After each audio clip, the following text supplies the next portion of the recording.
오늘 함께 은혜 받으실 말씀은 신약성경 갈라디아서 6장 7절부터 9절까지의 말씀입니다. 우리 함께 봉독하도록 하겠습니다. 스스로 속이지 말라. 하나님은 업신여김을 받지 아니하시나니 사람이 무엇으로 심든지 그대로 거두리라.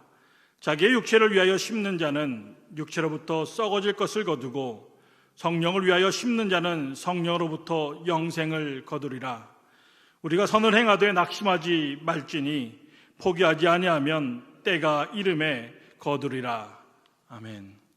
이 시간 담임 목사님 나오셔서 흙에서 배우다는 말씀을 전하실 때 귀한 은혜 받으시기 바랍니다.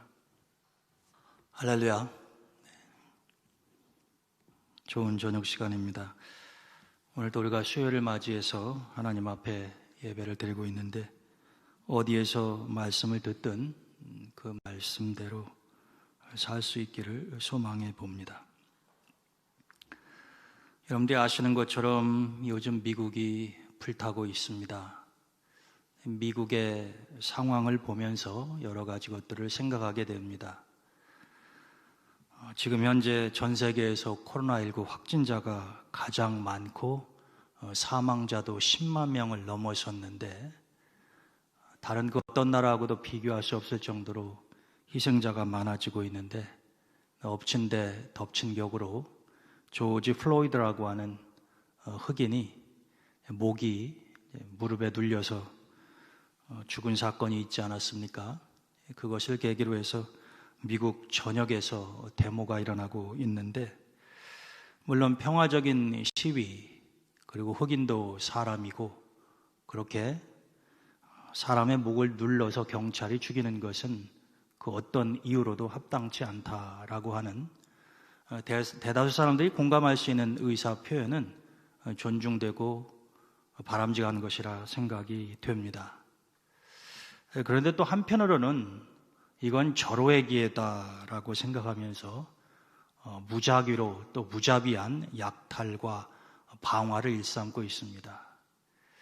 미국에서는 그런 일들이 가끔씩 일어납니다. 우리가 약 30여 년 전에 LA 폭동 사건이 있었죠. 그때도 역시 라드니 킹이라고 하는 흑인이 죽는 것을 계기로 해서, 그때도 역시 경찰과 흑인 간의 대립이었습니다. 그래서 한인들도 엄청나게 많은 피해를 당하고 있었는데, 이번에도 이제 한인들 피해가 이번 사건의 발생지인 미네소타주의 미네아폴리스뿐만 아니라 대도시 시카고라든가 또 LA 이런 곳으로 번져가고 있어서 우리 교민들 피해가 굉장히 커지지 않을까 노심초사하고 있습니다. 물론 LA 폭동 때 사건처럼 그렇게 큰 피해가 일어나지 않기를 바라지만, 앞으로 이 사태가 어떻게 발전이 될지, 어느 방향으로 튈지는 알지 못하기 때문에 좀 지켜봐야 할 것 같습니다. 부디 하나님이 도우셔서 이 사건이 미국에서도 빨리 진정이 될 수 있기를 바라는데, 그렇지 않아도 전 세계가 코로나19로 인해서 꼼짝하지 못하고 많은 피해를 당하고 있는데, 미국에서 그런 사건이 일어나서 엎친 데 덮친 격이 되고 말았습니다. 근데 그 사건을 보면서 미국의 역사를 한번 생각을 해봅니다. 여러분들이 아시는 것처럼 미국은 누구도 부인할 수 없는 지금 현재 세계 최 강대국이고, 앞으로도 조만간 미국을 능가하는 나라는 지구상에 존재하기 어렵습니다. 아무리 중국이 G2라 해서 미국을 따라잡는다 하더라도 몇십 년 정도 아직도 전반적인 면에 있어서는 격차가 있고, 미국을 능가하기는 그렇게 쉽지가 않습니다. 미국은 원래 빈 땅이 아니지 않았습니까? 아메리칸 인디언들이 살고 있었던 땅인데, 17세기에 신앙의 자유를 찾아서 우리 청교도 개신교인들이죠, 천주교가 대세를 이루는 유럽에서 개신교인들은 소수였습니다. 16세기에 마틴 루터가 종교개혁을 하고 난 다음에 개신교가 생긴 것이니까 1500년의 역사를 가진 천주교에 비하면 개신교는 어찌 보면 신흥종파라고 이야기할 수 있을 정도로 그 세력이 미미했습니다. 물론 같은 기독교의 뿌리를 가지고 있지만 천주교인들이 개신교인들을 많이 핍박하고 죽이기도 했었고요. 그것이 16세기의 현실이었습니다. 그래서 우리가 상식적으로도 잘 알고 있는 신앙의 자유를 찾아서 유럽을 떠나 대서양을 건너 미국의 청교도들이 정착한 것이 1620년부터 시작하는 것 아닙니까? 17세기 초반의 이야기죠. 그런데 그때 신세계 미국에 왔었던 청교도들은 처음에 숫자가 그리 많지 않았습니다. 여러분들이 뉴욕 맨하탄에 가시면 아직도 물론 이 건물보다도 더 높은 빌딩들이 지금은 많이 생겼습니다만은 한때는 세계에서 가장 높다고 하는 102층 엠파이어 스테이트 빌딩이 아직도 있죠. 미국인들은 예전에 110층짜리 쌍둥이 건물도 있고 그랬습니다만 미국인들의 가슴속에 영원히 남아있는 미국을 상징하는 건물은 엠파이어 스테이트 빌딩입니다. 그 이유는 그들이 그 건물을 보면서 자기들의 역사의 뿌리를 기억하기 때문에 그러하죠. 신앙의 자유를 찾아서 오로지 하나님만을 바라보고 또 첫 해 겨울을 지날 때에 많은 사람들이 굶어 죽고 얼어 죽었지만 그 가운데에서도 신앙을 포기하지 않고 첫 추수감사절에 자기들에게 도움을 주었었던 아메리칸 인디언들을 초대해서 같이 추수감사절 예배를 드리고 음식을 나눠 먹었다고 하는, 그리고 그때 종교의 자유를 찾아서 신앙의 자유를 위해서 미국에 건너왔었던 102명의, 물론 그 다음에 더 많은 청교도들이 건너옵니다마는 그 숫자를 상징하면서 이 엠파이어 스테이트 빌딩을 지었기 때문에 그 빌딩에 대한 애착은, 미국인들의 자긍심과 애착은 상상을 초월할 정도로 큽니다. 근데 우리가 역사를 한번 거슬러 올라가 보면 그렇게 오로지 믿음과 하나님만을 생각하면서 신대륙 미국에 건너왔었던 청교도들이 지금은 물론 다 죽었죠. 근데 그들은 신앙의 씨앗을 미국에 뿌렸습니다. 여러분, 우리가 씨앗을 뿌리면 금방 열매를 거두는 게 아니지 않습니까? 그러나 땅에 떨어져 흙에 묻힌 씨앗은 반드시 시간이 지나면 결과가 나타나게 되어 있다고 하는 것입니다. 빨리 그 결과를 볼 수도 있겠고 오랜 시간이 걸릴 수도 있겠지만 변함없는 진실은 생명이 있는 씨앗이 흙에 심겨졌을 때에 반드시 결실을 거두게 되어 있다고 하는 것이 하나님의 창조의 법칙이다라고 하는 것입니다. 이것은 비단 씨앗과 어떤 곡물에 대한 이야기뿐만이 아니라 하나님이 창조하신 모든 피조물의 세계에 공통적으로 영원히 변치 않는 법칙인 것입니다. 하나님의 창조물의 으뜸이 사람이니까요. 사람이 살아가는 데 있어서 이 법칙은 더더군다나 곡물이나 아니면 동물의 세계에서보다도 훨씬 더 중요하다라고 하는 것입니다. 그래서 청교도들이 그 신앙의 씨앗과 눈물의 씨앗, 눈물의 기도의 씨앗을 심어 놓았어요. 미국의 역사가 300년도 안 됩니다. 독립하고 나서 청교도들이 와서 신앙의 자유를 찾아서 공동체를 이루었지만 곧 영국 식민지가 되고 말죠. 1776년에 미국이 독립하고 난 다음에 300년도 채 되지 않는 250년 남짓한 그 짧은 시간에 미국은 누구도 범접할 수 없는 세계 최강대국을 이루었다라고 하는 것입니다. 여러 가지 미국의 성장과 번영의 원인과 이유를 찾아볼 수 있겠습니다만은 우리 신앙이나 입장에서 또 미국인들이 강력하게 믿는 것은 그것은 바로 하나님의 은혜요, 하나님의 축복이었다라고 하는 것입니다. 그리고 그것은 청교도들이 뿌려놓은 그 신앙의 씨앗의 결실이다라고 믿었다라고 하는 것입니다. 그것을 부인하기는 어려울 것 같아요. 그런데 그렇게 시작했던 미국이, 그래서 현재 위치까지 올라왔던 미국이 또 다른 씨앗을 19세기부터 심기 시작을 합니다. 그게 뭐냐면은 인종차별의 씨앗이에요. 묘한 것은 이 청교도들이 신앙의 자유를 찾아서 핍박받았던 무리 아닙니까? 유럽 본토에서 말입니다. 많이 죽임을 당했고, 그리고 또 미국에 와서 영국의 오랜 식민지 생활을 하면서 서름과 압박을 당하기도 했고요. 독립을 하고 난 이후에 이제 19세기로 넘어가면서부터는 미국에 아프리카 흑인들이 수입되기 시작을 합니다.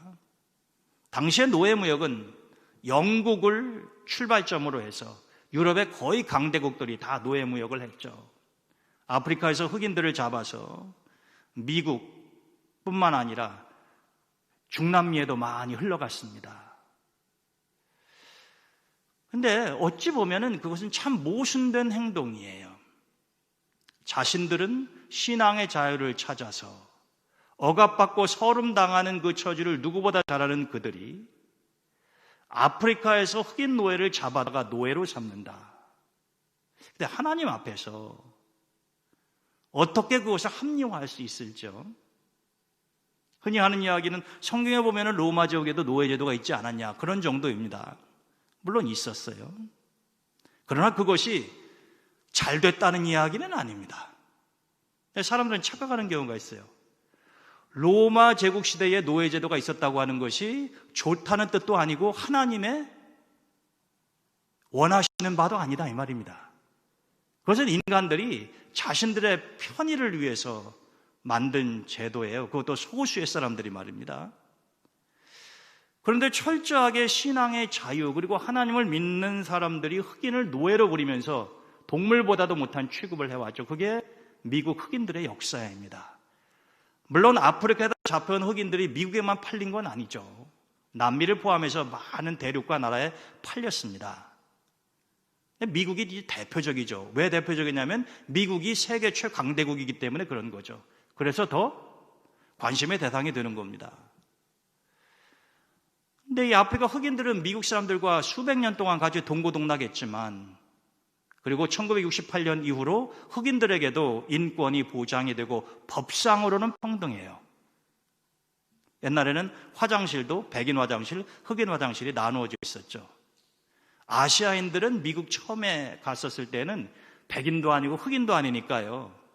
물론 백인들은 당연히 흑인 그룹으로 편성을 해서 아시아인들도 차별을 했죠. 그런데 미국이 19세기, 그래서 여러분 링컨 대통령, 하나님을 신실하게 믿는 링컨 대통령이 노예 해방을 시키지 않습니까? 남북전쟁으로 인해서 나라가 두동강이 나면서도 하나님께서는 링컨을 통해서 흑인 노예 해방을 시키셨다는 겁니다. 그것 때문에 나라는 둘로 갈라졌어요. 갈라진 상태에서 싸움을 해서 링컨 대통령 측이 이긴 거죠. 북군이 남군을 이겼습니다. 그래서 노예 해방은 이루어졌지만, 그래서 법적으로는 동등한 지위를 부여한다고 법조문에는 그렇게 돼 있어요. 그런데 현실은 그렇지 않았습니다. 100년 이상 아무런 변화가 없었죠. 계속 흑인은 차별의 대상이었고요. 지금도 매한가지입니다. 그것이 오늘날 어떠한 결과를 일으키고 있는가 하는 것이 우리가 눈으로 목격하고 있는 것이에요. 19세기의 그런 노예제도, 인종차별의 씨앗을 뿌려놓았기 때문에 그것이 30년 전에 LA 폭동사건, 그리고 지금의 조지 플로이드 사건, 앞으로도 이런 유사한 사건들은 계속해서 발생할 가능성이 높습니다. 뭔가 획기적인 미국 사람들의 사고와 삶의 방식이 바뀌지 않는 한. 근데 여러분, 그들은 하나님을 믿는 신앙의 기반 위에서 초창기 조상들이 그러했죠. 근데 그들은 그것을 잃어버렸습니다. 성경에 근거해서는 그 어떠한 인종차별도 이게 용납될 수 없는 것이죠. 그런데 이 세상은 하나님 말씀대로 사는 사람보다는 그렇지 않은 사람들이 더 악을 행하며 사는 경우가 많기 때문에 안타깝지만 말입니다.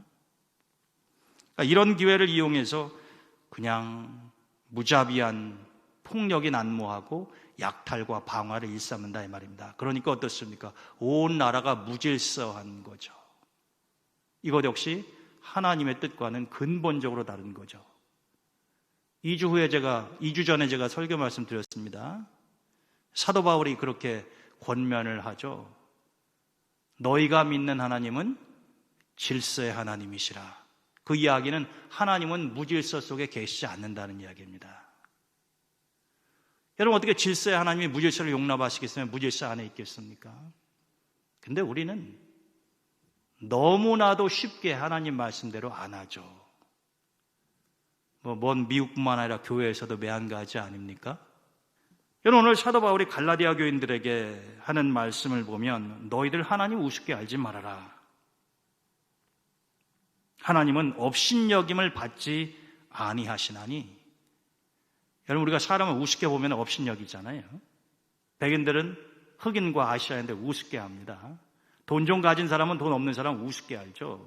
힘 있는 사람은 약한 사람 아주 업신여깁니다. 때로는 감히 하나님까지 업신여기고 우습게 보는 사람도 있다는 거예요. 여러분, 그게 바울이 갈라디아 교인들에게 하는 이야기 아닙니까? 너희들은 하나님은 업신여김을 받으실 분이 아니다라고 하는 것입니다. 그러면서 하는 이야기가 사람이 무엇으로 심든지 그대로 거둘 것이다 라고 하는 거죠.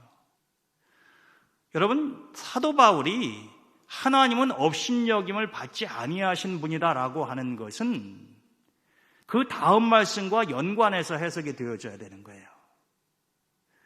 사람이 악을 심었는데 선한 것을 기대하는 것은 하나님을 우습게 하는 거란 말이에요. 내가 이렇게 살아도 하나님이 어디 있어? 웃기는 얘기지.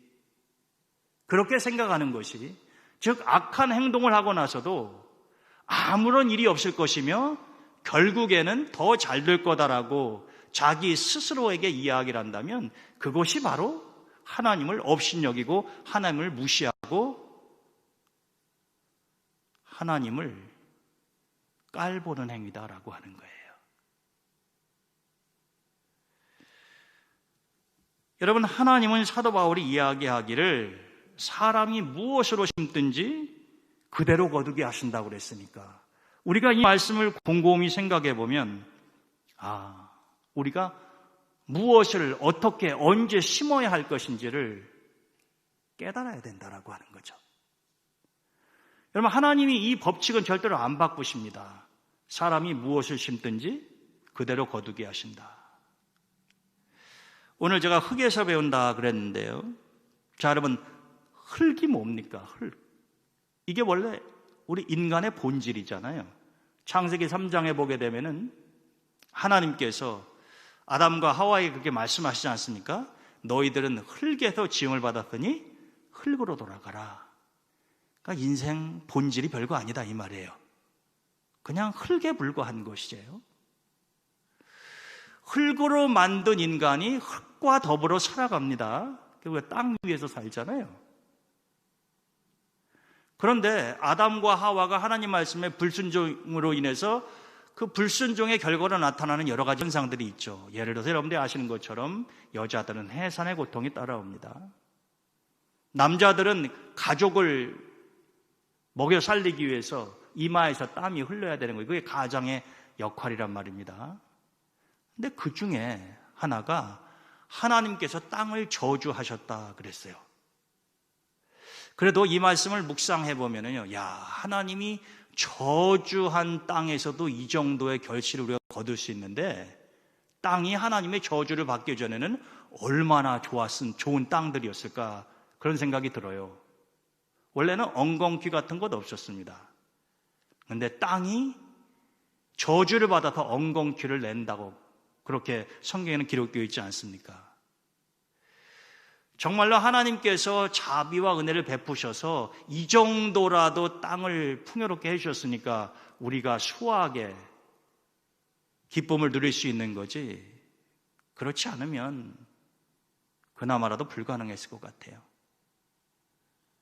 근데 여러분, 저주 이전에 그 땅의 모습은 얼마나 좋았을까 하는 생각을 해본다라고 하는 것입니다. 근데 이 흙은 어떠한 특징이 있는 것입니까? 거짓말을 안 해요. 여러분들이 흙에다가 콩을 심으면 거기에서 팥 나는 경우가 없죠.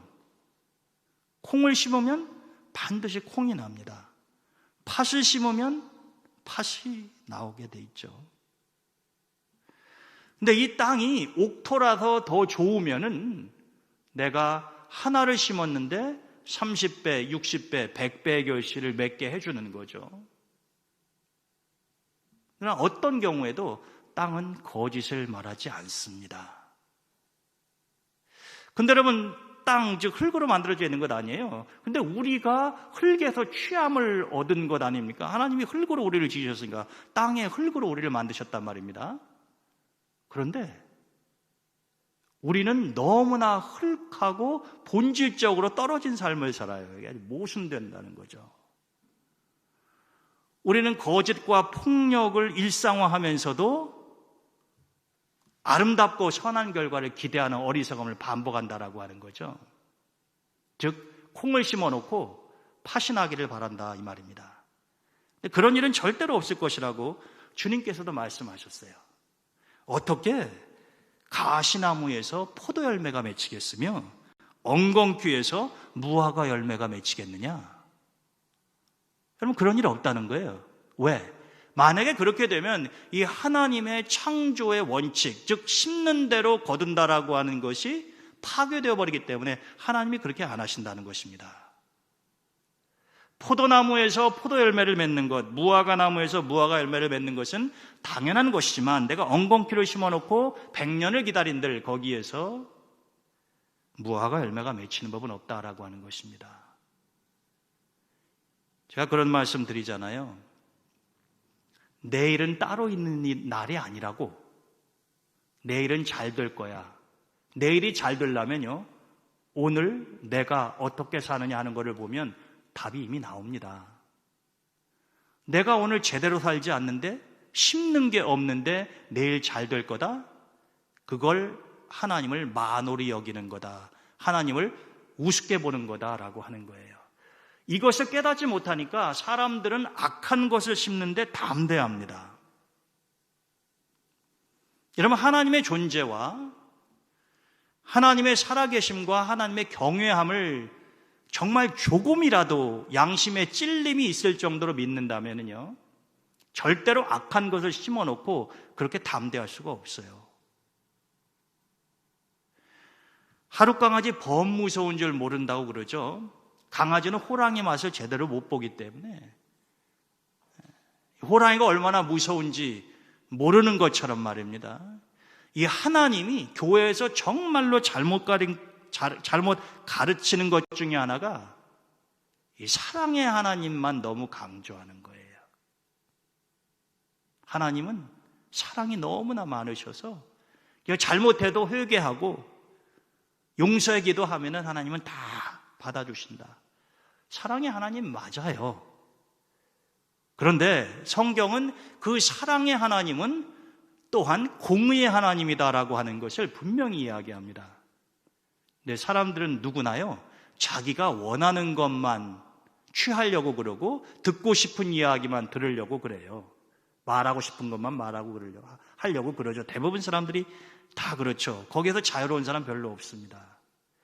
여러분, 우리의 그런 죄된 속성이 있기 때문에 하나님 말씀이 필요한 것이에요. 하나님 말씀으로 내가 잘못 생각하고 잘못 행동하고 있다라고 하는 것을 견제를 받아야 된단 말입니다. 그렇지 않으면 내 삶의 끝은 지옥과 맞닿아 있다라고 하는 거죠. 근데 교회를 다닌다고 하면서도요, 참 죄 짓는데 담대합니다. 정말로 교회를 오래 다녀도 변하는 사람 참 드물어요. 왜 그럴까요? 하나님 말씀을 그렇게 많이 듣고 그렇게 오랫동안 신앙생활을 했는데 왜 하나님을 모르는 길거리 사람들보다도 더 못하는 걸까요? 그것은 하나님을 진정으로 경외하는 마음이 없기 때문에 그러한 것입니다. 하나님 무서운 줄을 모른다라고 하는 거죠. 하나님은 우리가 심는 대로 거두게 하시기 때문에 우리가 악을 심으면 결코 선을 거두게 하시지 않습니다. 여러분, 다윗이 밧세바를 취했는데요, 아주 악한 것이죠. 밧세바가 아기를 가졌는데 그 첫 번째 아기 솔로몬 낳기 이전에 처음 가졌었던 아기가 삽니까? 죽습니까? 죽습니다. 근데 그 아기를 살리기 위해서 다윗이 어떻게 했습니까? 하나님 앞에 금식하면서 몸부림쳐서 기도했죠. 그러면 살려주실 법도 하잖아요. 근데 하나님 그 아기 데려가셨습니다. 죽이셨다라고 하는 거죠. 다윗의 죄악의 씨앗이 잉태된 것이 그 아기 아닙니까? 그 아기한테는 잘못 없어요. 사랑의 하나님, 그 사건을 어떻게 설명합니까? 불가능한 이야기예요. 만약에 사랑의 하나님만 논한다고 한다면 하나님은 다윗의 그 아기를 취함으로 인해서 공의가 무엇이고 정의가 무엇인가 하는 것을 분명히 다윗으로 하여금 깨닫게 하셨죠. 그리고 난 다음에 하나님이 어떻게 하십니까? 다시 밧세바에게 잉태의 축복을 허락하시잖아요. 그리고 낳은 아들이 솔로몬 아닙니까? 여기에서 우리는 사랑과 자비의 하나님을 볼 수 있는 거죠. 하나님은 우리가 죄를 지어도 무작정 그 모든 것들을 용인하신 분이 결단코 아니다라고 하는 것입니다. 여러분, 하나님의 용서와 회개를 그렇게 값싸게 생각하시면은 큰 낭패를 보실 겁니다. 하나님은 그런 분 아니에요. 여러분, 회개라고 하는 것은 내가 잘못했다고 뉘우치는 것이 회개가 아닙니다. 하나님은 그런 것은 용서하지 않으세요. 회개라고 하는 것은 내가 잘못한 것을 느끼고 내 삶을 바꾸는 것이잖아요. 바꿈이 없는 뉘우침, 하나님 앞에 아무 의미 없습니다. 근데 우리는 하나님 말씀을 너무나도 나 위주, 편의 위주로 해석하고 내 멋대로 받아들이는 경우가 많다라고 하는 거죠. 하나님은 잠언서 22장 8절에서 악을 뿌리는 자는 재앙을 거둔다 그랬습니다. 악을 뿌리면 재앙을 거둔대요. 지금 당장 재앙이 나한테 안 닥치니까 아무렇지도 않을 것 같으십니까? 그렇지 않아요. 악을 행한 사람은 죽었을지 모르겠지만은 하나님이 그가 받지 못한 재앙은 대대손손이라도 꼭 하나님께서 그것을 거두게 하신다 이 말이에요. 그래서 하나님이 베푸시는 은혜는 천대까지 가지만 하나님이 내리시는 저주와 재앙은 3, 4대까지 간다 그랬는데 여러분, 한 집안이 3, 4대까지만 재앙을 받아도 완전히 멸절되고 맙니다. 그러나 은혜는 어떻습니까? 좋은 것이기 때문에 계속해서 천대까지 내려간다라고 하는 것이죠. 심는 대로 거두게 하신다고 하나님 말씀하셨으니 그러면 여러분들은 무엇을 심어야 할까요? 좋은 것을 심어야 합니다. 악을 심지 말고 선한 것을 심으라는 거예요. 그래서 우리 교회가 추구하는 것 중에 하나가 뭡니까? 선한 것에 부유한 삶 아니에요. 선한 것을 내가 많이 심으면 심을수록 하나님은 내 당대가 아니더라도 반드시 그것을 거두게 하신다는 거예요. 그러니까 여러분, 미국의 역사가 서두에 말씀드렸습니다마는 청교도인들은 정말로 뼈 빠지게 그 신세계에 와서요, 제대로 편안한 생활을 해보지도 못하고 다 죽었습니다. 그렇지만 그들이 신앙과 하나님에 대한 철저한 믿음, 그 씨앗을 심어놓고 갔더니 세월이 흐르면서 어떻게 합니까? 그 후손들이 번창하고 잘 되는 것이죠. 아브라함 물론 가난하게 살다가 죽은 사람은 아닙니다마는 아브라함이 심은 믿음의 씨앗이 요셉 때에 와서 꽃을 피우는 거죠. 아브라함이 미미했다고 한다면 요셉은 창대하게 된 것 아닙니까? 근데 어찌 아브라함이 없는 요셉을 생각할 수 있겠느냐 말입니다. 하나님은 정확하신 분이고 무서운 분이세요. 근데 우리는 그것을 대수롭지 않게 생각하는 경우가 많다는 것입니다. 바울이 그러하죠. 오늘 갈라디아 교인들에게 자기의 육체를 위하여 심는 자는 육체로부터 썩어질 것을 거둔다. 육체를 위해서 심으면 썩어질 것을 거둔대요.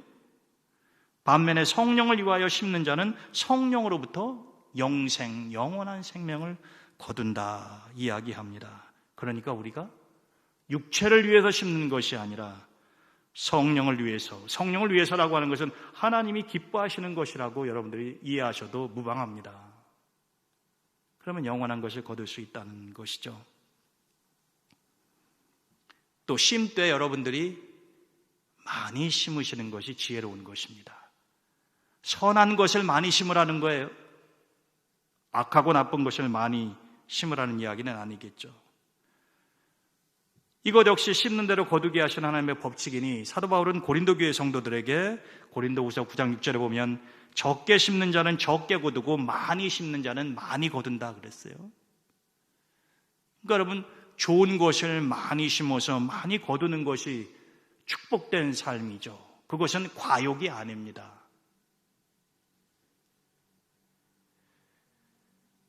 하나님은 그러한 법칙에 따라서 많은 것을 심는 자에게 30배, 60배, 100배로 더 많이 채워주시는 분이다라고 하는 것이죠.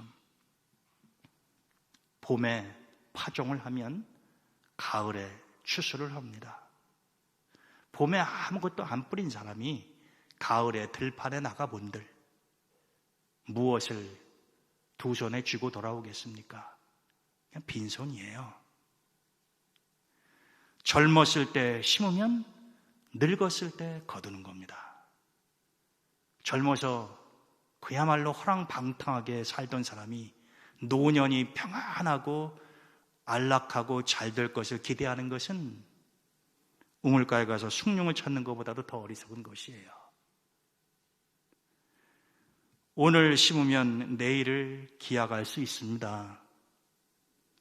이 땅에서 심으면 우리는 천국에서 거두는 것을 믿는 거죠. 다른 건 몰라도 여러분, 이 순교하시는 분들이 도대체 무슨 마음으로 그렇게 죽어갔을까? 목숨은 하나밖에 없는데 아무리 믿음도 좋지만 잠깐 그 위기만 피하면 될 텐데 왜 그 자리에서 그렇게 죽어갔던 것일까? 순교자들의 삶이 그러한 거잖아요. 단순 명확합니다. 왜 이분들이라고 살고 싶은 마음이 없었겠어요? 그런데 내가 오늘 여기에서 숨을 거두고 믿음을 지키는 것이 허사로 끝나는 것이 아니라 내가 지금 이 땅에서 이 순간 심는 것이 바로 하나님의 나라 천국에서 영광스러운 면류관으로 다시 거둘 거라고 하는 확신 때문에 그런 거죠.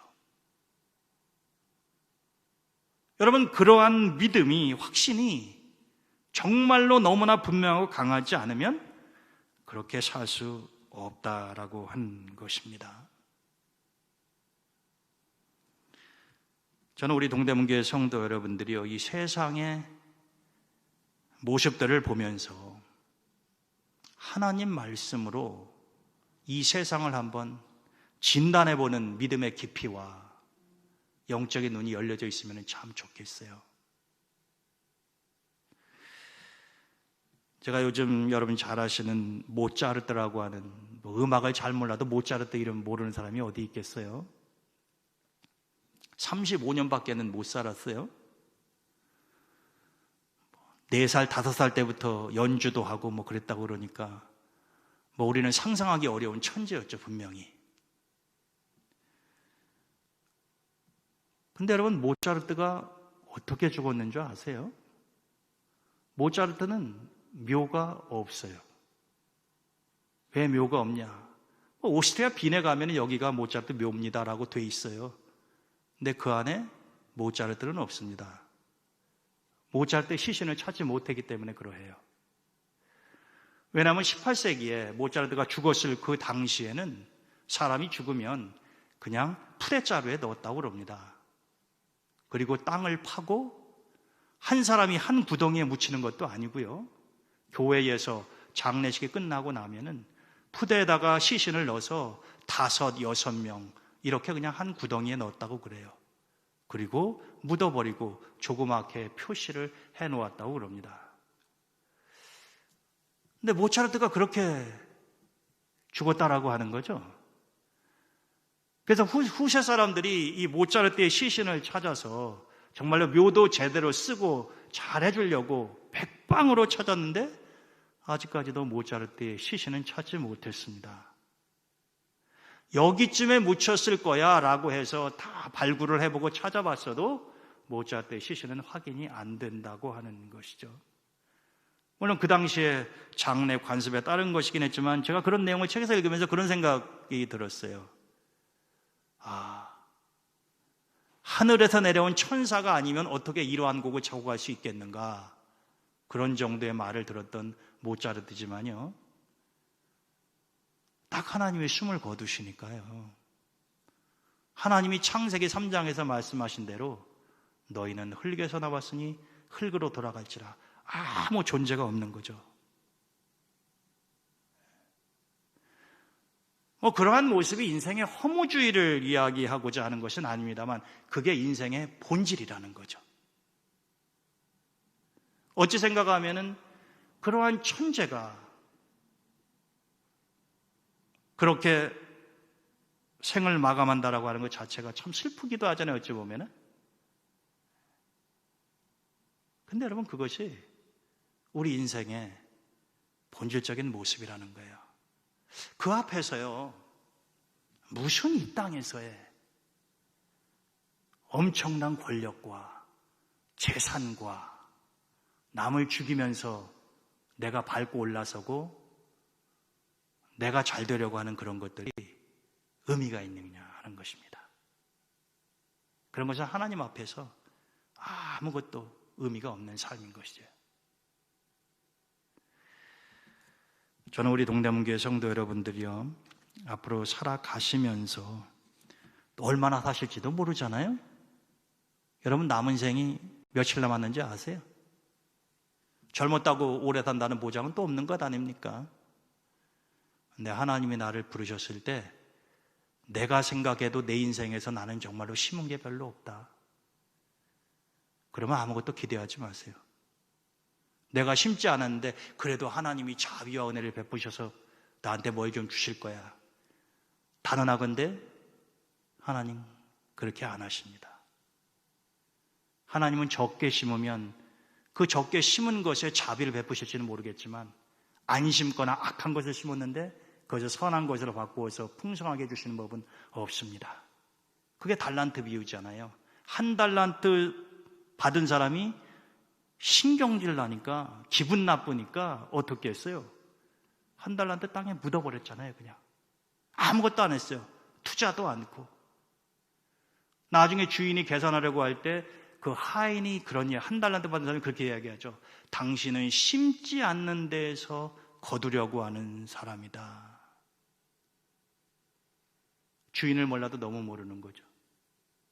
그래서 그는 그 한 달란트마저 빼앗기고 비참하게 그 이야기가 끝나고 말지 않습니까?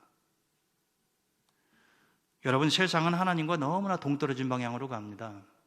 그 가운데에서 우리가 믿음을 지키고 하나님 말씀대로 산다고 하는 것은 만만한 일이 아니에요.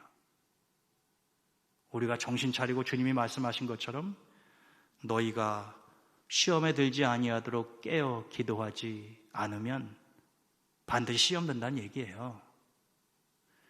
여러분, 우리가 기도하지 않아도 시험에 안 들면 주님이 왜 그렇게 쓸데없는 말씀하시겠어요? 너희가 시험에 들지 아니하도록 깨어 정신 차려 기도하라고 말씀하시는 것 아닙니까? 누구도 예외 없어요. 예수님의 수제자 베드로도 기도하지 않으면 시험 들은 거고 주님 저주하고 부인하는 겁니다. 기도하지 않으면 가룟 유다가 따로 없어요. 예수님 팔아넘기는 겁니다. 하나님의 아들을 팔아넘긴다라고 하는 그 생각, 감히 어떻게 예수님의 제자가 그 생각을 합니까? 뭐 바리새인들이 한다면 모르겠어요. 여러분 어찌 보면 그런 거를 보면 참 두렵고 떨리지 않으십니까? 내가 가룟 유다가 될 수 있다라고 하는 거.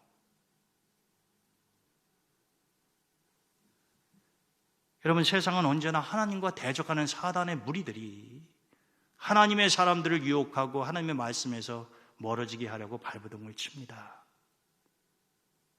그렇기 때문에 우리가 언제나 하나님 말씀을 가슴에 새기고 그 말씀을 묵상하면서 하나님 말씀대로 살려고 몸부림칠 때 하나님은 결단코 우리를 내버려 두시지 않으세요. 붙잡아 주시고 좋은 결과를 얻게 하십니다.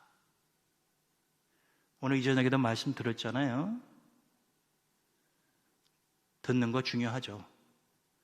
근데 앞으로 여러분들이 그 들은 말씀을 여러분들 삶 속에서 어떻게 살아낼 것이냐 하는 것이 정말로 중요한 겁니다. 우리 동대문교회 성도 여러분들은 선한 것을 많이 심어서 하나님께 많이 거두는 축복도 누리시고 그것이 하나님께 영광이 되시는 삶을 사시기를 주님의 이름으로 축원드립니다.